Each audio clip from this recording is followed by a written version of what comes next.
Hello. Um, Today I'm just going to tell you how to reset your engine management light on your car. So, first things, and the quickest way, is to use a fault code reader like one of these.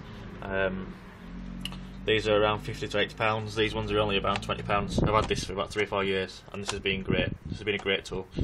Other than using this, you could just put up with it for a while and it should go out. Once your car has driven around and done so many cycles, your ECU will recognise the fault's been rectified and it should shut your engine light off. But if you're like me and you find them annoying, you want them off straight away, but you don't have access to a fault code reader, you could just do it the old fashioned way, which is to remove your battery for around 30 minutes, which 90% of the time, or 99%, well 100% of the time in my experience, will work it, will do the trick.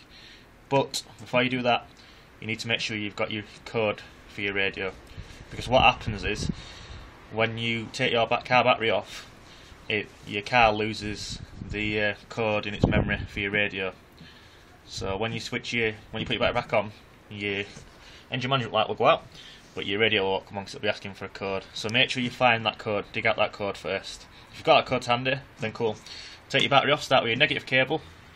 It's just a little spanner to loosen it off, then take your positive one off, and then just leave your car for around 30 minutes, just for all the power and the memory to be drained from the car, and then hook your battery back up opposite way around, and then start your car up, and your engine management light should go out. If it doesn't go out, then whatever problem you've been trying to fix before, there's obviously another problem somewhere else.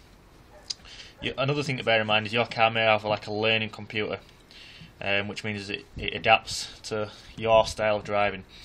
So when you start your car up, after you've put your battery back together, or put your battery back on, should I say, just let your car idle for about 10 or 15 minutes. Don't be revving it about, don't be racing off. Just let it idle.